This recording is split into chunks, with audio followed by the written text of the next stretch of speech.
Hey guys, I am so excited to be here and so excited to introduce our panel tonight for Candid Conversations. If you are joining us tonight, it is a little different from what we've been doing. Normally we have a panel full of women, but in honor of Father's Day, Juneteenth, and Men's Health Awareness Month, we are definitely bringing out the men. And they're the Black fathers who are pillars in their community, pillars in just everything that they do. They're business owners. They are advocates for, men's health and parent and fatherhood and things of that nature. And I am super excited to be talking to whom I've been calling all day celebrities. I'm excited to talk to these guys. So without further ado, I am going to go ahead and start bringing them up one by one. First, we're going to have Brent Latin, and I'm not going to introduce them like we did last time. I'm going to let them introduce themselves and tell what they want you to know about them. Brent, you can come on up. Awesome. Okay, so Brent Latin, let's see where to start. Born and raised Shreveport, Louisiana, matriculated through Caddo School, C.E. Bird graduate 2007. I'm always very excited about that. Louisiana Tech graduate. Married to Jessica Latin. I have 2 kids, business owner, YPE, media and marketing. Also listen and play School of Music, and meet Brent, business consulting, marketing consulting from that vein. So that's the quick, short introduction for myself. I like it, Brent. We are so excited for you to join us tonight. I do know you personally, so I am excited for you to add value to this conversation. I know a little bit of the dynamic of how you interact with your kids and your wife, and I'm just super excited for you to share some of that with us tonight. But I'm going to go ahead and get the rest of the panel up here. Next, we're going to have David Beverley, who is, for lack of better terms, he's my boy. He is my boy. I love him. I love him to death. I love all that he is doing. You can catch him on the radio. His voice is to die for. You definitely want to hear that. David, come on up and tell us more about you. Tell us what you do professionally, and let us know about that.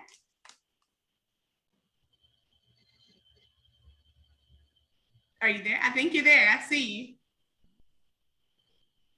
I think he's on mute, guys. Give me 1 second. He's going to unmute, and then he's going to tell us again who he is.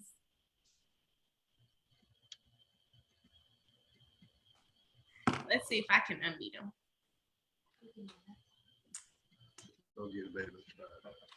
We lost him, but that is okay. I know he's going to come back on, but I have an extra special guest tonight that is going to join us, and it's going to be Robert, aka Rob Real, but he is preparing for something a little later in the night. As you all know, he is a DJ, so we're going to keep it real exclusive until we figure out how to get him on screen. You cannot see him, but you can hear him. Rob, are you on?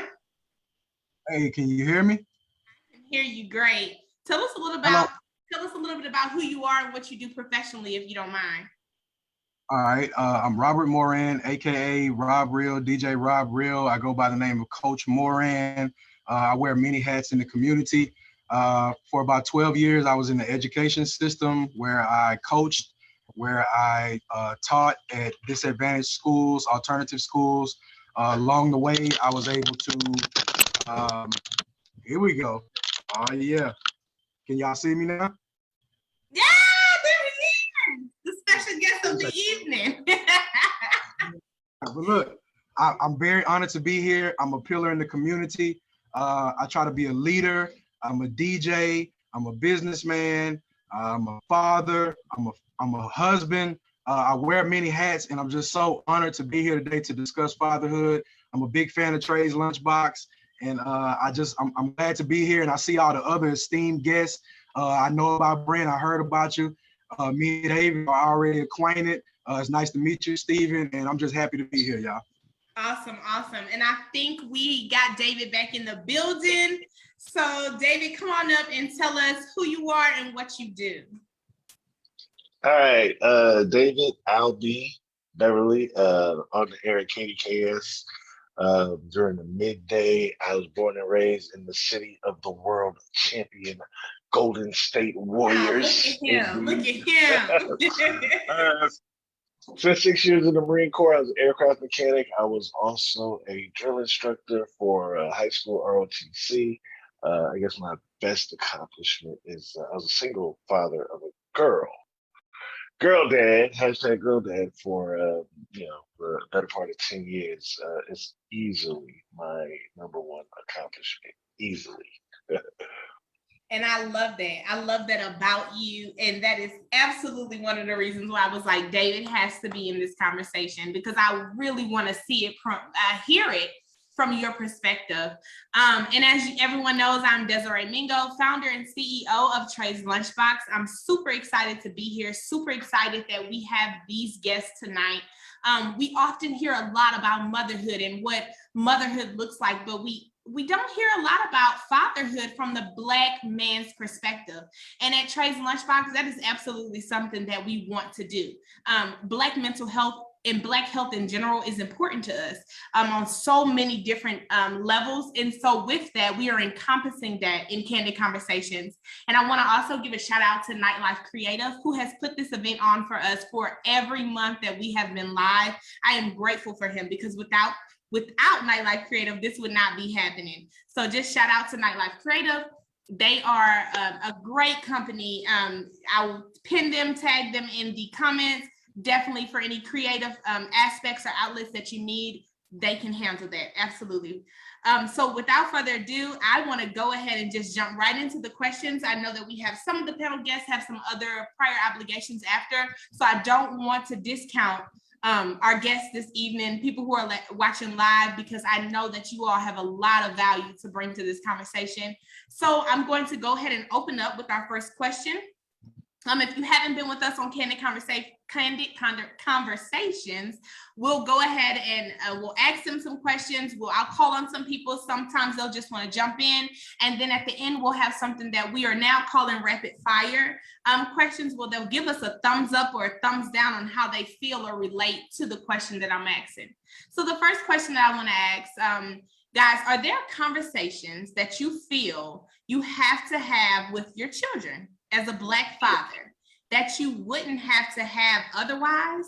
And then following that, why are these conversations important? So are there conversations that you feel like, you know what, as a Black father, I have to tell you this, whether it's your son or your daughter or whatever perspective you want to go with, but I'm gonna lead with this with David. David, let's see how you feel about that. Great question. I know that with my daughter, it was like beauty standards, even because I raised my daughter here in Shreveport, but with even in a majority Black city, the beauty standards are still very European. And I just really had, it's real easy for a girl to be self-conscious about everything, especially in those early teenage and middle school years. You just really have to reassure your child that she is, gorgeous, number one, and let her know how to present herself and be proud of that. And I don't think, even in like I said, a majority Black city, when you go out in the world, that once you leave your house, once you leave your door, it's really not like that anymore. Those European beauty standards still are still dominant. So she has to go out there and know that that right there isn't what it is. It's really about who she is.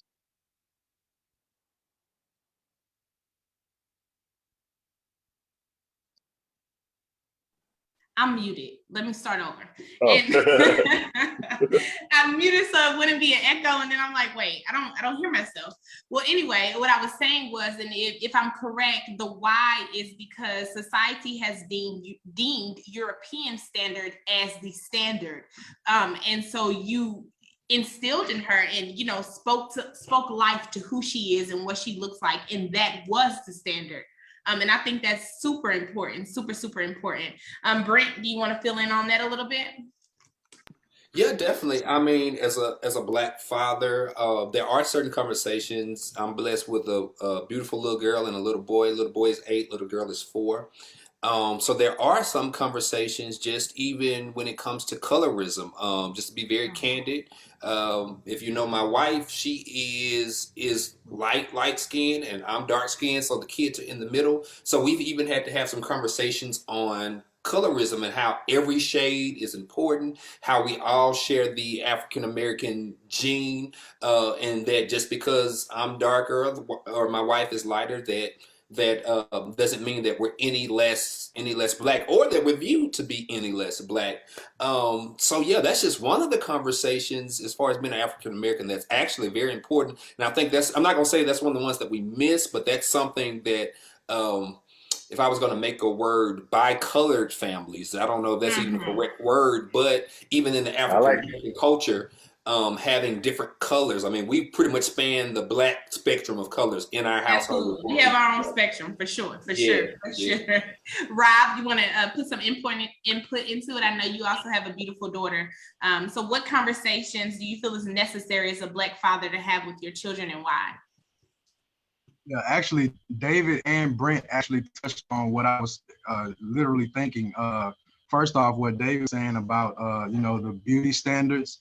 I have to stress that to my daughter all the time because she likes her iPad. So a lot of times all the little shows that the little girls like to watch, most of the times they'll be little white girls, you know what I'm saying? So we try to find the ones where there are melanated little girls and little boys, but most of the ones that they like, you just got to keep it real. It's a European standard. It's based off European lives.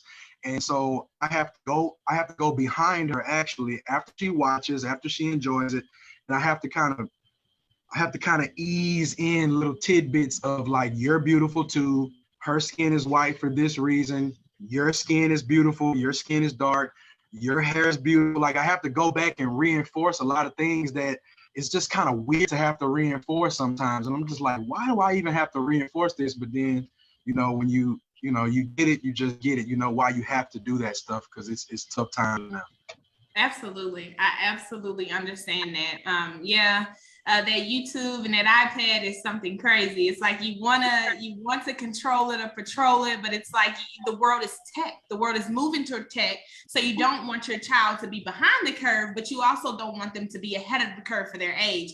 And that is a fine line that I deal with as a parent, for sure. So sometimes I'm a little more lenient and sometimes I'm not. But I do have this standard in my house. I know a lot of people won't agree with it, but my child is not allowed to watch people playing with toys. I feel like it brings a sense of jealousy and envy of, hey, this is, I want this, mommy, because he's 4. And so now he's at that age where he's like, I want this, I want this, but I don't allow him to watch other kids playing with toys. And I know that is the way of the world these days, but in my household, we don't allow it. I have blocked all channels for various reasons, but that's just one. Before I move to the next question, I did not lead with this, but I want to put it in now that this is a panel of transparency. It's open. You speak as you feel. Nothing is off the table. That's just how I am as a person, and so I want my company to reflect that as well. The next question that I want to ask is, what has been the hardest moment you have had as being a father so far, and why has it been so hard? Just that moment where as a mother, I know I go in my prayer closet, which is my bathroom, and I cry. I'm just like, today was hard. Today was hard, but I got through it. But I want to hear it from a father's perspective. Tell me, what are those hard moments, and what is it that you deal with that you deem hard, and why? Whoever wants to lead with that one first. Whoever. I'll go. That's easy for me. When me and my ex-wife were going through the divorce, my daughter just really, really wanted a relationship with her mother, and she wanted the mother-daughter relationship that you see on TV or she saw with her friends, and that wasn't happening. So phone calls and visits didn't necessarily go the way she wanted them to go, and I mean, it would leave my baby girl heartbroken. So when she was going through that, she's a very inquisitive kid. So at the time, of course, anytime something didn't go that, her immediate thing was to be, Daddy, why? And I don't have the answer to that, and trying to get her to understand some. She's 26 now. She's pregnant. She's married. They're getting ready to have, and she's a serious cynic now. So looking back on it is funny, but like at that time. I just really wanted to be able to give her an answer. And I just didn't have the answer, and that's hard. It's really hard for when you're that's all she wanted to know is why is this not working? This relationship between my mother and I, why is it not working? And I couldn't tell her why. I didn't know. Yeah. I can definitely see why that is hard, why that would definitely be hard. It's definitely different from, the other way around. Normally we hear mothers saying, children want a relationship with their father, but to hear it from your perspective in a different dynamic, it's awesome. It's awesome to know that it happens both ways. It happens both ways. And I do know your daughter, and I do know that she is pregnant and that she is married. And I feel like you have done a phenomenal job with that. Thank Whoever you. wants to answer next, go for it.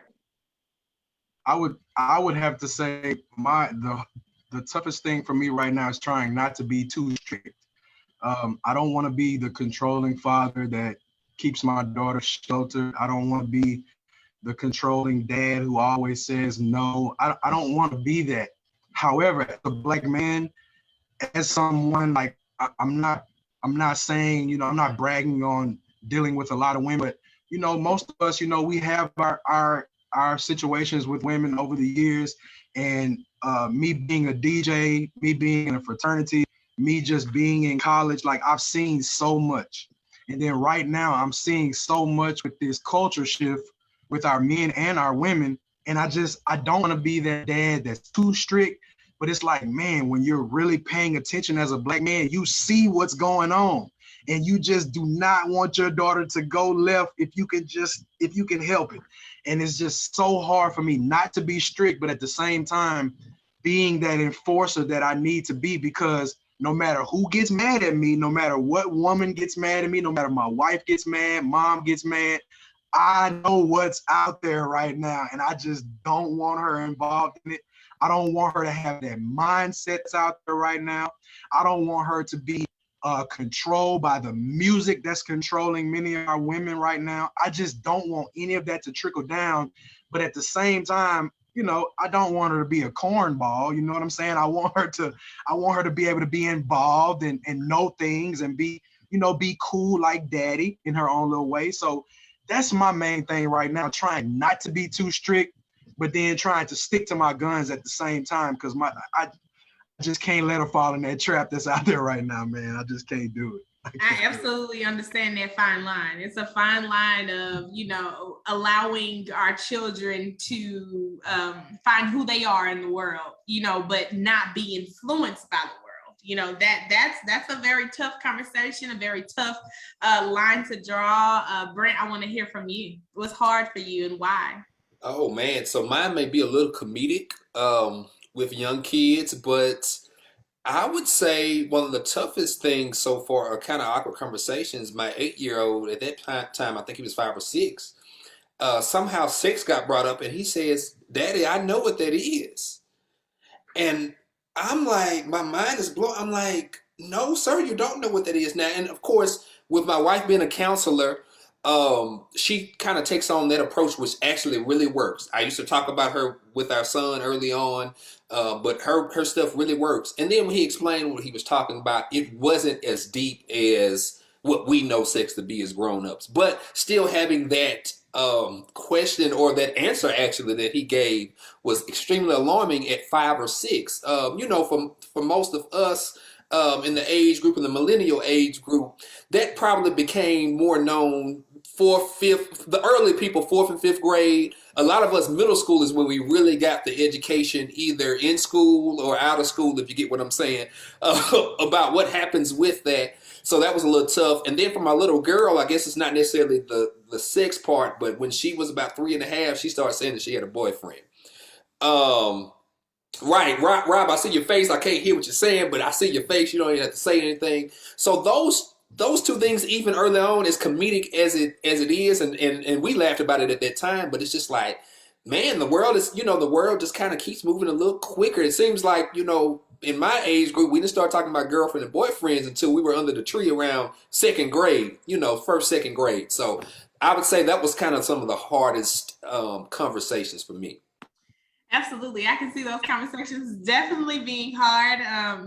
I oftentimes ask myself, how am I going to navigate this as, a mother? Like, how do I navigate these questions when they arise? I mean, yes, I know you can, my mother raised, as a single mother raised, my brothers, but at the same time, like, I'm always leaning on her, like, girl, what did you say? What did you do? Like, how does this work? And she's like, I just winged it. I'm like, okay, well, you know what? That's what I'm doing too, but you're right, Brent. The world is pushing us and pushing us to have those conversations sooner than later. And I think it is important because we want to get ahead of it and give them the information before the world gets to them, and encompass them in things of that nature. I absolutely give Trey, I know he's 4, but I give him the space to think and have his own thoughts.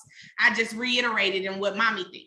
And I think that that's important because I think our job here as parents is to guide them and not necessarily whip them into, what we think or deem necessary for them to be.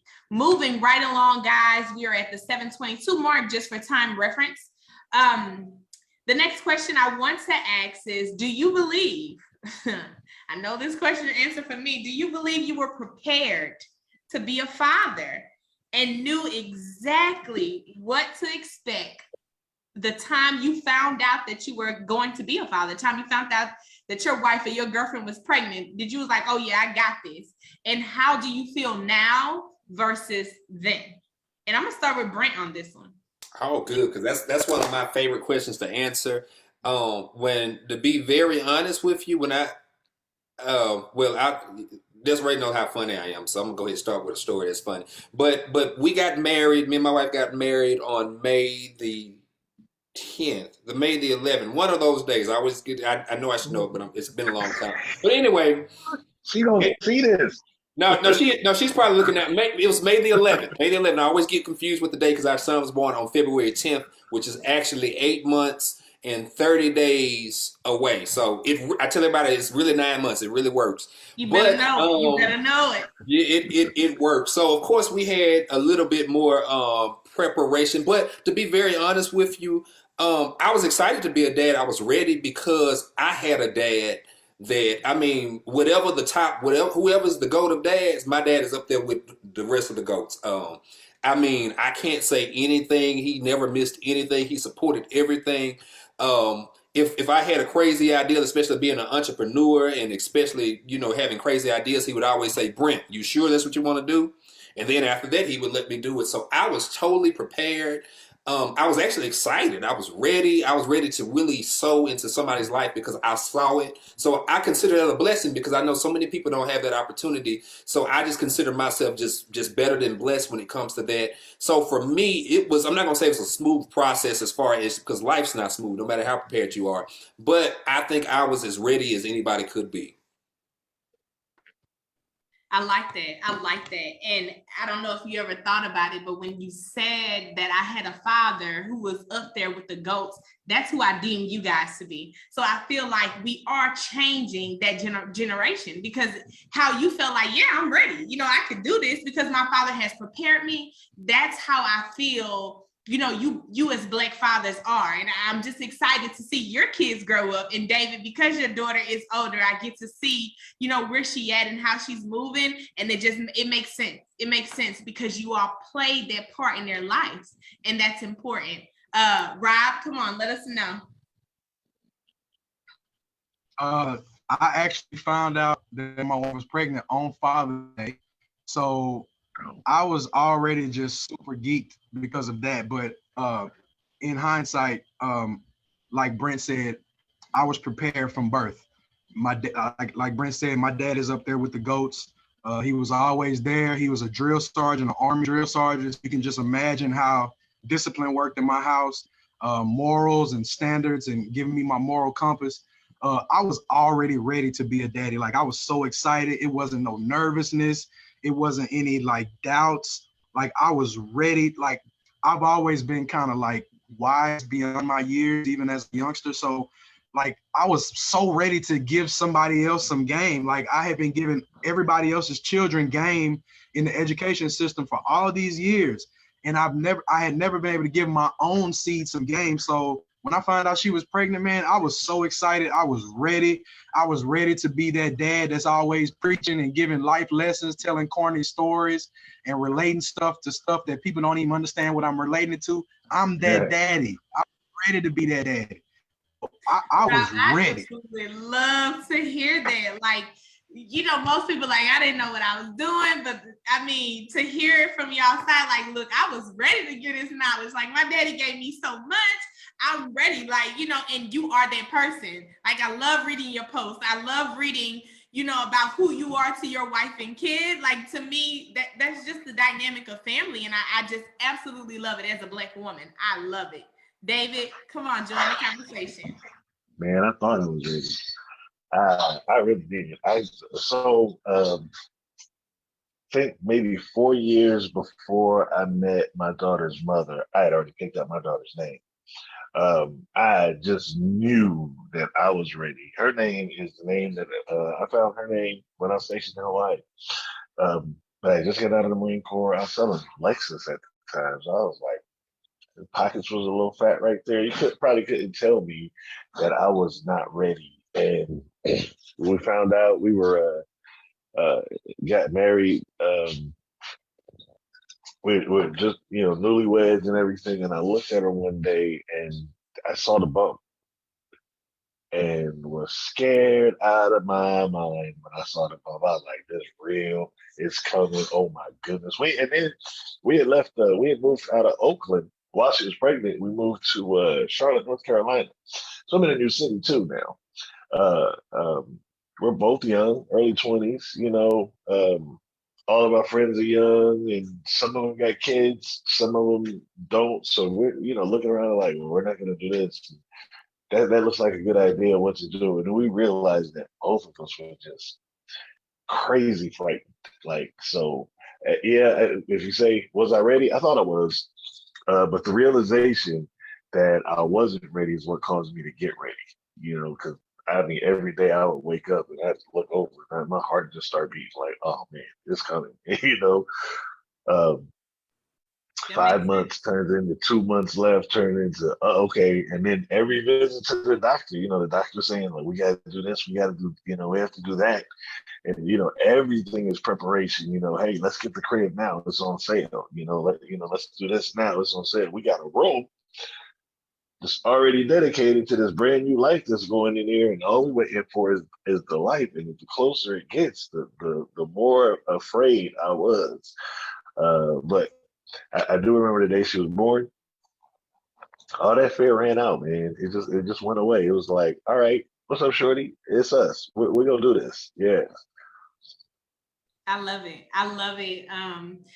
I love to hear that once she arrived, the fear that you were experiencing when you saw the bump was like, all right, cool, I got this. All the preparation led to that moment, and that moment was everything that it needed to be. And I appreciate you for sharing those moments. Rob, you got something else? Come on. Look, I was ready. I had already lined up the baby wipes that I was gonna get shipped from overseas just because I wanted them to be special baby wipes. I wasn't getting no American baby wipes. I had already had my mind made up. That's how ready I was. And if I know you like I know you, they definitely was organic. They was organic. They would not, no chemicals. That was me and sugary cereals. No allergic reactions, none of that. None of that. I ain't had that problem either. I'm with it. I'm like, no, we don't do diaper rashes over here. I love to hear that because I am that mom. I definitely, researched and sourced everything. Trey had the best of everything to the point where he doesn't even like other things at this point. But I love to hear that a dad absolutely sourced baby wipes from overseas. That just does my heart some joy for sure. Okay, I'm gonna go on to the next question. We're gonna get a little deeper, guys, and we're gonna talk about the dynamic of your relationship a little bit. When and if you did have a partner with raising your child, how do you go about communicating your needs in in regards to co-parenting? Like, how do you talk? We always hear about moms like, I need a break. I need out. I'm touched out. I can't do this no more. You know, we carried them, we breastfed them, we there majority of the times in most dynamics. Rob, I know your dynamic was a little bit different, and David, I also know that is too. So I definitely want to hear, how did you communicate your needs to your significant other or the lack thereof, whether it was your family, in regards to co-parenting? And whoever wants to lead with this one, go for it. I guess I'll kick it off. Co-parenting. I mean, I think that me and my wife do a good job of it. Like I say, with her counseling background and just with my background as just being a person, I think it works really good. And actually, I've learned a lot from her on how to provide a little bit more structure to co-parenting. One of the things that, and I hope I'm answering the question, I think I am, but one of the things that I really learned from her that I actually disagreed highly on, she started doing lists for everything for our son. I mean, everything. Even when he was around 2, she would have a list for him to take a bath, read a book, go to bed, wake up, brush your teeth, a list for everything. And I'm telling her, "Nah, that don't work for us. We just got to tell him what to do and do that." And a week and a half later, he had the routine down pat. So I learned from that point, all right, Brent, you don't know everything. You need to listen. So we really try to do a really good job of just really collaborating. And even if we disagree on a certain disciplinary action or a certain instructional action or whatever you want to say, we'll kind of deliberate together and say, well, look, let's figure out middle ground, or you know what, let's just, Brent, I'm gonna trust you on this one, or vice versa, and we find a way to kind of do it like that. So hopefully I answered the question. I feel like you did. So it's more so about how did you learn how to communicate your needs? And I feel like listening to you, what you're saying, that you all delegated. You let her lead with what she was good at, and you took the back seat, and then you led with what you were good at. You know, you watched, observed, and learned. And that's how you all work together as well. And I feel like that's a way definitely to communicate, you know, your needs to how co-parenting works. And to be honest with you, you know, one thing I've discovered when it comes to co-parenting, and this may be kind of outside the box, but that's how I think. You know, I think about the entire village. So when I tell you, like, we just have a great village. My parents are here. Her parents are in Ruston, so they're not that far. So even when we do need that time of isolation, either for ourselves or even when we need to just be with each other, just looking at each other crazy, I really think that helps as well, because we know we have that strong support system that's not far away. So if we need, you know, if I need to, you know, take a day off or something, you know, and she has to work, my mom might get the kids. Or if I got to do something, she has to do something, she might get her mom involved. So we've really found a way to communicate with our village to really help us facilitate anything with co-parenting or giving us that type of leeway to have our own personal time as well. That makes sense. That absolutely makes sense. A village is important. Let's go with Rob. Let's hear what you got to say. So the question is, when and if you have a partner, how do you go about communicating your needs in regard to co-parenting? Basically, I just want to say this. My wife is my balance, because when I tell y'all I am extreme, like, and I can't help it. It's just from years of researching. It's just years of discernment, years of teaching, years of learning from true herbalists and women in sacred spaces. Like, I've learned so much, and sometimes, like, I can go overboard. So my wife is my balance. So sometimes she'll bring me back down and just bring it back to some old school country remedies that, you know, they learned as little babies, instead of me trying to be all extensive and go into the herbal side of everything and the chemical research and balance of everything. That's me. So my wife is my balance to keep me from being just too extreme with it. So it works out. So like, since we're just in year number 5 of being parents, we're both still just kind of winging it, and it's working. So that's basically how we communicate right now. I don't have a strategy. We just kind of make it work, and we just make it work. We make it work. She's my balance. I like that. And with her being your balance, that is a form of communication, because whether you're verbalizing it or you're just your body language or what you're saying, and she hears you, she listens to you, and then she says, okay, I know what he needs at this moment. So her being your balance absolutely is how, you know, you all work together of communicating co-parenting. She knows you, you know her. She knows that you're gonna go off on the deep end. She knows that if baby girl is sick, you're concocting something in the kitchen, and she like, no, babe, we just gonna go out, we just gonna go grab this real quick. My mom used to do it. Boom, it's over. And you like, all right, cool. So that is absolutely a way of communicating. She knows what works for you. She's not knocking it. She's just saying, or we could do this. You know what I'm saying? So that absolutely works. She didn't say nothing when I was spending $50 on baby wipes. She didn't say nothing. she lets you do you. She lets you do you. David, you want to jump in on this? Man, if my ex-wife and I fumbled on anything, it was definitely this.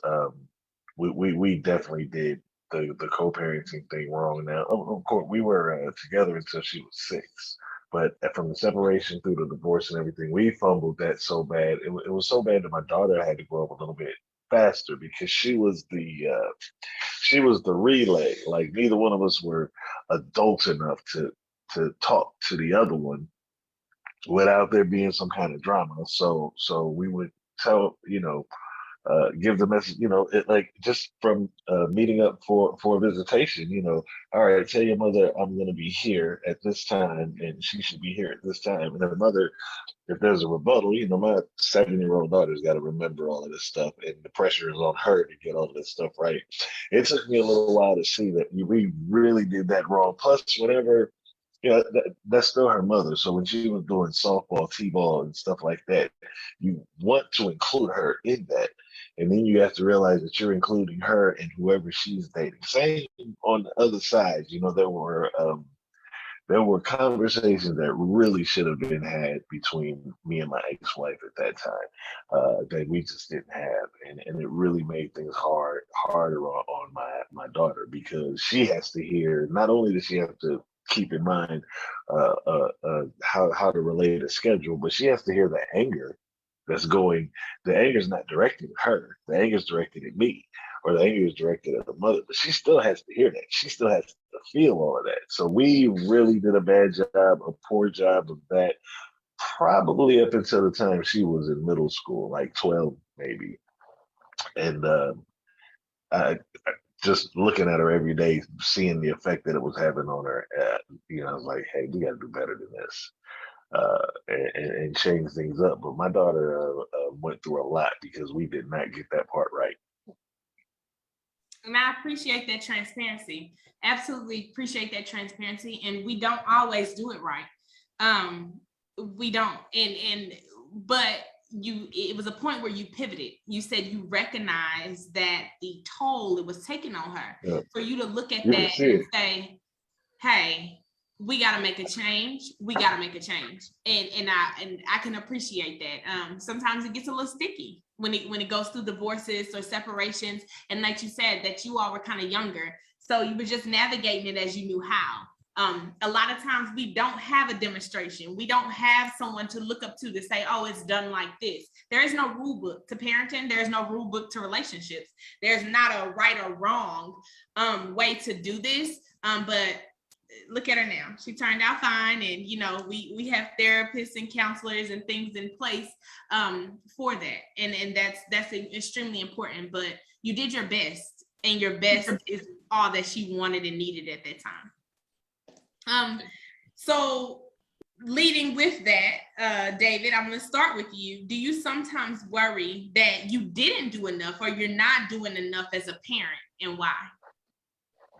No. So again, like I said, it was just her and I for a while, and we realized that. Well, I realized that. Look, I still got to work. You got to go to school. We have to be able to trust each other and count on each other. So our conversations, my daughter, I still talk to her every day. Like, we really communicated. So she was able to tell me what she needed. She didn't have a fear, or like, man, I remember when right around 13, it was like every month. I was like, all right, do we need to go get it to the doctor? Do we need to, do we need to start talking about birth control? Do we need to do all of this? And I mean, every month until she got tired of it. She's like, Daddy, I'll tell you, I promise, I got it. I promise I'll tell you but you really got to start asking me about this all the time. So we were able to, um, once they get into high school, you really don't have that much time. And even in their freshman year, you don't recognize how much time you don't have. You still feel like, okay, I got some time. But she let me know, okay, I'm gonna need this, and you have to get yourself together. And really, I got lucky because she was on top of things. So she led me and she she wouldn't let me forget anything. She was like she's very organized. You wouldn't know it going into her room as a as a teenager. You would not know that she was organized. I promise. But she was really organized, and she really figured out the process of doing. That's one thing that I made her do. If she told me she needed something, I told her the first steps to getting it and how to research it. And that's one thing right now. If my daughter needs something, she's got a real nice house in Florida. If she needs something for that, she knows how to start researching and finding out how to get whatever goods and services she needs. She knows how to start the process and research and make decisions, based on, whatever her situation is. She tells me all the time that I'm responsible for that, so I'll take it. I don't think so. I think, she had a lot to do with it, but I'll take it. And so to answer your question, I think I did pretty good at preparing her for, things in the places where I let her down. The one thing that I realized in talking to her every day is that there's still time. As long as we're still here, as long as we still, communicate, there's still time to fix it. The timeline for parenting is forever. It's infinite. It's infinite. And I Yeah. love that you recognize that you still have time. It's not over. You still have time to, one, if most parents be like, oh, I messed it up. It's okay, you can apologize. You know what? I messed up when you was little, but I'm better now. I've grown, I evolved, I see things different. And we need to learn to have those conversations with, our children at their adult age. You know what? I was growing up with you, but here we are. We've done well. And I appreciate you again for that transparency and knowing that you have done well. Brent or Rob, whoever wants to answer that. And just to reiterate, the question is, do you sometimes worry you're not doing enough as a parent, and why? If so, why? Actually, that natural feeling that you're not doing enough, I think that's a natural feeling for anybody that's a real parent, anybody that's really tapped in with their children and really trying to kind of maneuver around what's going on in the world. I think it's important to always feel like you're not doing enough, but not to go overboard with it and beat yourself up. The only time I really feel self-conscious about parenting is maybe when my daughter gets sick, but I think that's just a personal thing with me being a healer. Like sometimes I feel like it's my fault that she's not well, or my fault that her cough didn't go away fast enough. When in actuality, it's not my fault, but that's just how I'm wired. So I don't really feel like I'm failing in anything. I don't feel like I said, it's just year number 5 for us. So I know we got a long way to go, but I don't really feel like I'm failing in anything. I just want to make sure, like what I spoke about earlier, I want to make sure that I'm not being too strict, but at the same time, I want to be that enforcer. I'll take the bad rep. I'll take all those licks that a father is supposed to take. I just don't want to overdo it. But other than that, man, I feel like I'm doing a fabulous job. I feel like my wife is doing a fabulous job, and I'm ready to keep going and just see where the future takes us. But as far as any kind of, I can't think of anything that I feel like I'm failing on at the moment, or something. I just can't think of anything right now other than that. I love that. I love that you said that, it's a natural feeling. It is, because sometimes I lay in the bed at night as a woman and be like, did I do enough of this today? Did I hug him enough today? You know, being a business owner, running, always doing something. Did I put him on pause too much tonight? Did he get too much screen time? You know, sometimes I begin feeling that way. But as we create the space in Trey's Lunchbox that you can be, you know, that ultimate parent, and you can still live your life. You have to. It's not that you can, it's a must. It's an absolute must. Brent, let us know if you feel like you're not doing enough, or, you know, let us know your thoughts and feelings on it. Yeah. So the older I get, I put more space not only for myself but just other people around me to have room enough to say, "Look, I'm gonna make mistakes." So I say all that to say that, you know, just like Rob said, organically, I'm not a perfectionist, but I'm the step under perfectionist. So I feel like I have to get everything right, but that's not, it's impossible. So I don't, you know, so in one sense, I do feel, I'm like, did I do enough? Did I, you know, did I teach him enough? Have I shown him enough? But at the end of the day, I know I put forth my best effort, so I don't feel that. And my biggest thing to make sure that I do, and my pastor always says this, is that, you know, we give our kids the answers before life gives them the questions. So as long as I'm aligning with that and making sure that that happens, I know that I'm in the right vein, and I know I won't be perfect, but I know that I'm pushing towards being the best parent that I can be.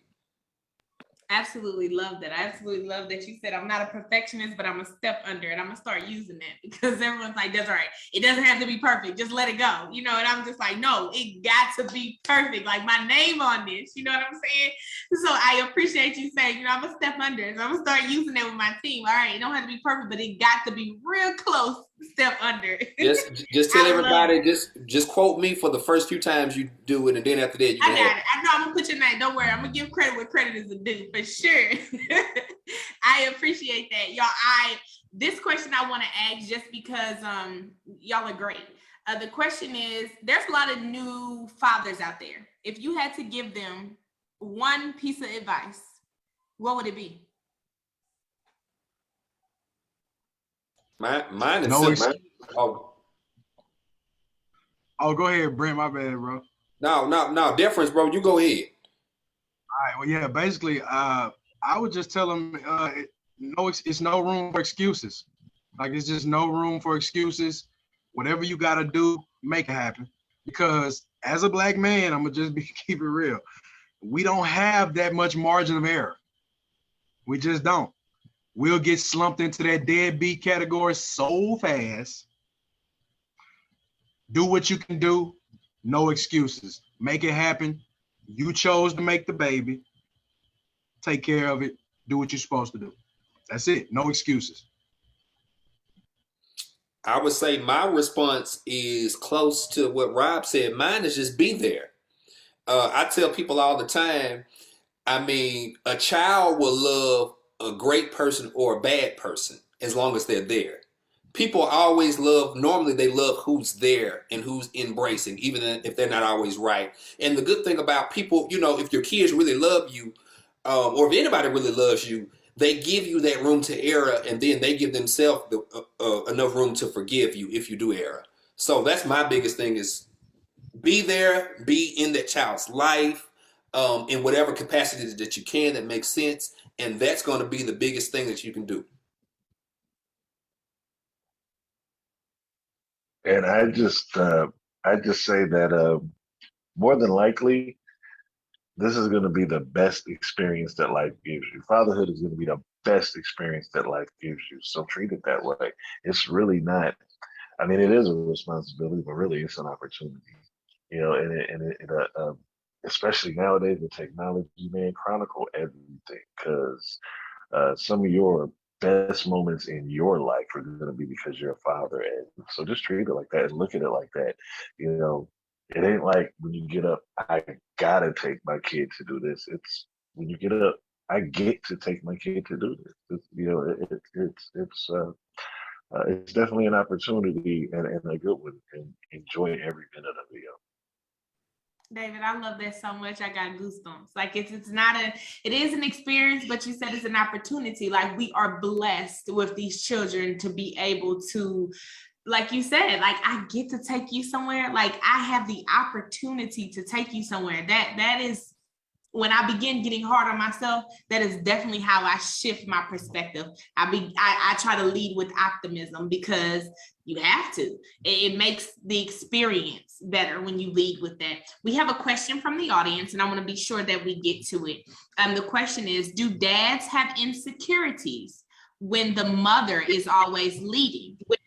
And how do you handle those moments, if so? So again, the question is, do you guys as fathers have insecurities when the mother is always leading? And if so, how do you handle those moments? Do you feel like, no, I got it this time? Or, how do you handle it? Like, what do you think? And whoever wants to lead with that.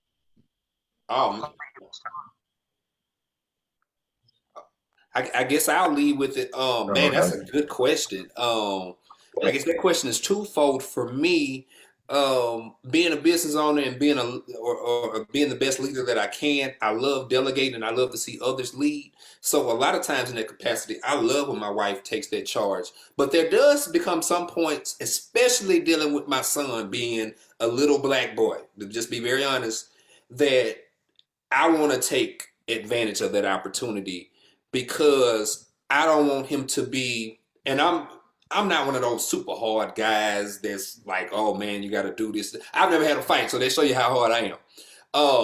But it's just, I always believe there are some opportunities to where if the dad is there, he needs to take charge of that opportunity, just from a man-to-man standpoint, and just to make sure to show him more discipline than maybe love in some situations. If that makes sense. I don't even know if that makes sense. I might have used the wrong words, but sometimes create more of a disciplinary response, or being more disciplinary issues. And when I talk about disciplinary, I know in our black culture, I think me and my wife were talking about this Sunday, a lot of times we associate disciplinary actions as being physical, getting, whoopings and spankings, which I'm not against that in what's the word I'm looking for, in the right season, in the right area, but not too much.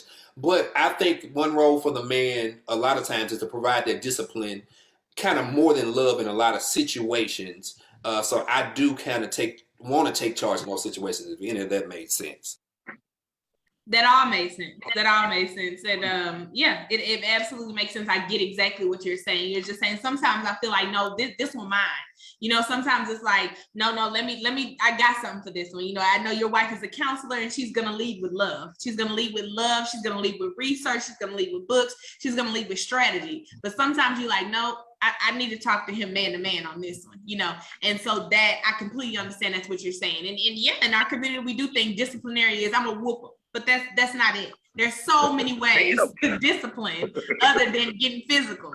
We don't always have to tussle. It's not a thing. You can discipline your children in multiple ways, and hitting is just what I feel like we have led with. We've been taught. It's been generational passed down, but I don't lead with that. I don't hit Trey. I don't feel like it helps, because if that's the case, then so my brothers got toe up, and they continue to get toe up, and it didn't help. So it doesn't either. Sometimes they just are acting out because they just want a certain type of attention. And it could be just what you said, Brent, is that they want that father attention of, I'm going to get this conversation if I do this. Okay, Rob, you want to go ahead and lead with that? Again, the question is, do dads have insecurities when the mother is always leading? And yeah, Brent worded it perfectly. And then I just like to add, like, involved dads that have balance and rationale in their lives, like, they don't feel insecure about any of that. Like, I got a strong black woman. I want her to be a strong black woman. I want her to be a strong black mother. I want her to lead. I want her to do things that I don't always have to tell her to do. You know what I'm saying? I want her to be synchronized with me on certain things. You know what I'm saying? Like the easy moral compass things, the easy basic respects of life and things of that nature, how to just be a decent human being. I want her to be able to take control of that. For example, with my sweet baby girl, I can't teach her how to wipe herself. My wife got to do that. So when it comes to feminine things, I want my wife to take control. And like Brent said, if I had a little boy, when it comes to little stuff like, little things that I need to teach my little boy, kind of just like, let me lead. I want you to still do it too, but let me lead. But as far as being insecure, that's the vocabulary that was used. Nah, if you're a real man, if you're real tapped in, if you have any type of rationale and balance in your life, nah, ain't no insecurity. Nah, I need you to take the load off. I like that. I like that a lot. David? I think you said when the mother always taking the lead. I think if the mother is always taking the lead, then that just shows that there is an insecurity. You know, I'm in a situation now. You know, my girlfriend has kids who were raised not not by me. So there is an insecurity on, especially when it comes to discipline. Like I didn't spank my daughter at all. When it comes to discipline, like I don't know if my method of discipline will break them. You know, because they've been raised in a different way than I raised my daughter. Um, I didn't really have the room as a single father to be insecure. Sometimes you just had to make the decision, and if you messed up, you just had to figure out how to fix it. And Rob, homie, I'm gonna tell you this: when you wash clothes, I know you said you can't teach your daughter how to wipe, but if there's a mistake, I promise you'll figure it out and you'll figure out how to fix it. I promise you that because there's evidence that something happening like it's supposed to be happening. And it can happen just with washing clothes and you can fix it. And I promise you, it ain't as hard as you think. I mean, it's dope that you got somebody there who's, to handle that part for you. But if you don't, you'd have figured it out too. But yeah, But just like go ahead, David. Go the ahead. insecurities that I have in this relationship is like, I came along, these kids are already teenagers. So, they've already got a way to go, but I can still see where I might need to say something. And there is an insecurity that comes like, well, the way I say, I'm a Marine. The way I say it might not be soft enough for that. You know what I mean? And I don't want it to have a negative effect. But sometimes even when you're trying to do positive, it's always that. We see many shows about that hardcore, dad that the tough love thing, right? It doesn't always have to be like that. But getting back to your original question, if the mother's always taking the lead, I think that's because there's some insecurities, and it's really just to be a father, you gotta get your hands dirty. You gotta put your hands in it and do it. I love it. I love the fact that you said, as a father, you just got to do it. You got to jump in, and you had to teach your daughter how to wipe. We got to wipe front to back, and you figured it out. Laundry. There's evidence somewhere, guys. We are at the 7:58 mark. I'm gonna jump into rapid fire questions. So all I need you to do is give me a thumbs up or a thumbs down on how you feel about this question that I'm asking. Okay. I had one more question, but I know Rob got to go DJ, but I definitely want to get to the rapid fire question. So here we go. I show emotional support to my children when they need it. Where's that good old thumbs up thing at? You can do it with your hands. That's fine. Okay, that'll work. Okay. My children know and understand what I do professionally. Good. I take time to slow down and spend time with my partner. I caught myself saying something that my parent would have said to me as a child.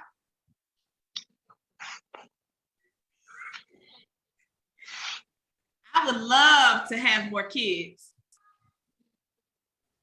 Yeah.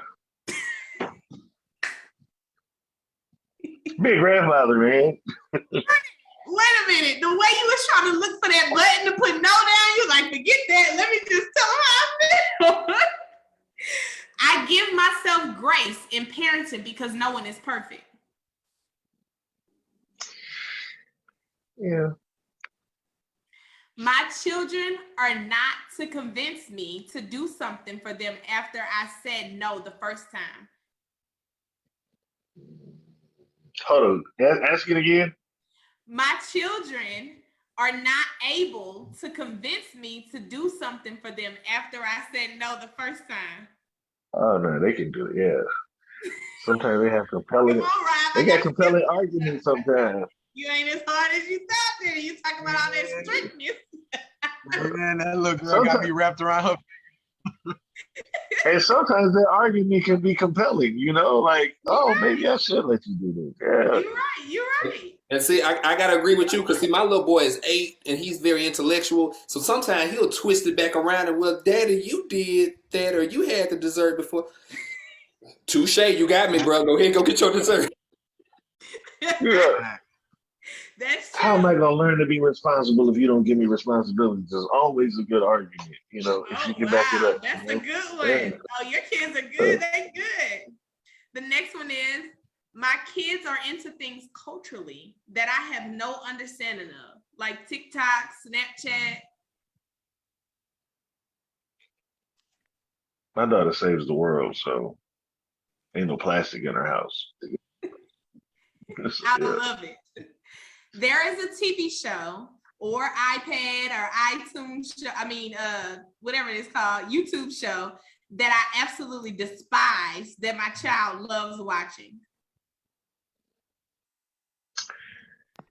Coco Yeah. Melon. Ooh. She better We get can't on do some of no that Gracie's Barbie, Corner. no Barbie in my house. All the women don't like it. We don't do no Barbie. No Barbie in my house. No Barbie. No No Barbie? Barbie. Okay. No Barbie. Barbie is a little too. It's become a little too. It's too suggestive. Like they're, Ken and Barbie are a little too. They too frisky for me. You know what I'm saying? I don't like all that. Okay. I have said to my child, this that new math. I can't help you or something similar. Oh, my daughter's a Brainiac, so yeah, absolutely. I am the primary cook in my household. Not even When it close. was Rob, you cooking over there? Sometimes I work way too much. Understandable. That's your thumbs up, Rob. You work too much. This one for you, Rob. I resist the urge to be an overprotective father daily.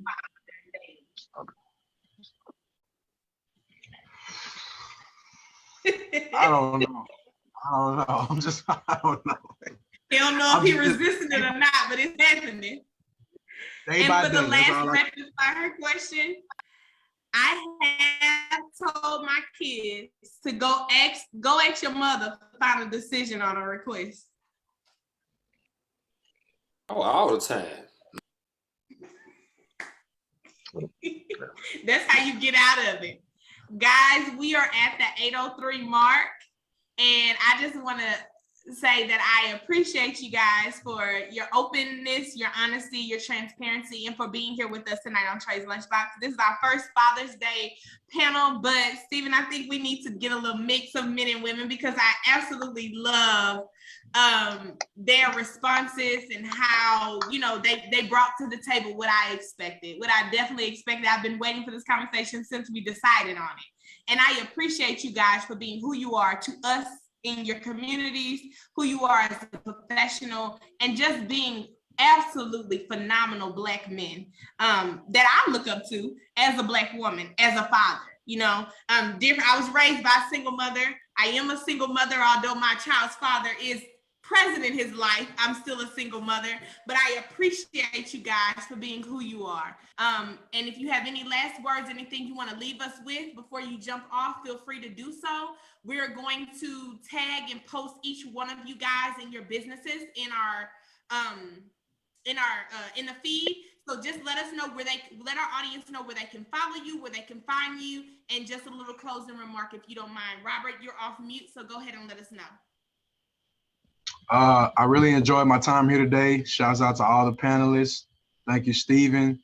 Thank y'all so much for allowing me to be a part of this. Like, I'm literally finna go right back down the street and I gotta finish DJing. My friend let me borrow, like, this is crazy. My friend is a police officer. He let me use his office to come do this. Like, it's crazy, this whole little setup I got going on right now, but I just had to be a part of this. I love what you do with Trey's Lunchbox. I am a fan. I love watching your growth with your little boy. So when the invite came, I had to be a part of this. You know what I'm saying? This is what our culture needs. Men need to see us talking about stuff like this. We have this crazy misconception that men are not supposed to express themselves and be sensitive and be emotional and, you know what I'm saying, and be passionate about being a father. You know what I'm saying? We're going to get rid of all those crazy narratives. You know what I'm saying? Like, and I really appreciate Trey's Lunchbox for giving us this platform. Shouts out to everybody else on there. I got to go DJ. You know what I'm saying? I got to go rock the crowd real quick, but I appreciate y'all from the bottom of my heart. Peace and love to everybody. Thank you, Rob. Plug Kommon Scentz real quick. Let us know where we can follow you. Oh yeah. I'm sorry. One last thing. I am the owner, master formulator of Kommon Scentz Wellness and Beauty. We specialize in all your natural wellness and beauty needs. You have anything wrong with your skin, we can help you. We can provide assistance. We help people with their immune system. We help people with their mindset. We have entire skin routines for you. Like, don't get it twisted because I'm a man. Ask these people. I know my stuff. I fix skin. Holla at me. I got everything you need. Sea moss, elderberry. Like I said, mindset. I got it all. Hit me up. We can kind of help ourselves out. You know what I'm saying? And kind of change the culture a little bit. Kommon Scentz Wellness and Beauty on all major platforms. Contact me. Hey, Rob, if you see any tickets or anything in there with my name. I'm sorry, Dave. You see any tickets? I'm just telling Rob, if you see any tickets or anything in there with my name on it, you know how to know me. Got you. I got you. Thank you, Rob. Have fun. I'm going to excuse you. I know you can go ahead and hop off. Brent, let's leave us with some last words. Yeah, so, well, yeah, I want to tell Rob, that's my frat brother Noop. So how at the Cap Alpha Psi best fraternity there he is. So awesome, man. But no, man, pleasure to be on here. Desiree, you know that you know anything that you do, I'm for it. Whatever. So I'm just excited in your new venture, and then you know bringing in dads, especially Black fathers, and the stigma. You know, we go on social media right now. Either you're gonna see Black fathers complaining that we don't get enough love, but you're gonna see women saying that it ain't men out here doing anything. So thank you for shedding light on that. And just continue to do what you got going and spreading the parenting and all that stuff. We need that for our community. And I'm just excited to be here and be a part of this conversation. I think that's it because I can go on and on. You can find me if you type Brent Latin on any social media platform, you'll find me there. If you go on TikTok, you're not going to see anything, but anywhere else, you'll see some stuff. And just a pleasure to be here. So thank you, Desiree. Thank you, Stephen. David Beverley, the man, like every time I see him, just great vibe. So just awesome panelists. And like I say, Rob again, when I see him, always good stuff. So just a great time. Brent, if you don't mind, can you please plug YPE and let the people know what it is that they can do in the services that you provide? Yes. So YPE, Young Pros Entertainment, we do media and marketing services, video production, recording studio, social media websites, anything that you need to put your business out there, we can do it. And then other business, I didn't put it on there, but I should have. Listen and Play School of Music. We provide lessons, piano lessons, vocals, bass. I said vocals, vocal, bass, and drum lessons for anyone that wants to learn how to be a musician. If they want to play for a band, play for a church, or produce music. So that's what I do every day. That's what I do to feed my family. And I'm blessed that every dollar that I make is off of what I love to do. I love it. David, you want to close us out, please? You can find me at AlBJam, ALBJAM on all social media platforms. I am available to host and MC whatever you got. I promise I'm going to lose this 35 pounds so I look like I'm supposed to look in a suit. Without a doubt, your voiceovers and stuff like that, you can reach out for that too. Thanks for having me. Word to Trey's Lunchbox. Rob and Brent, my peeps. Des, you know you're my girl. Yeah, keep this up, man. This is absolutely dope. And much continued success to you in this platform right here. It's absolutely dope.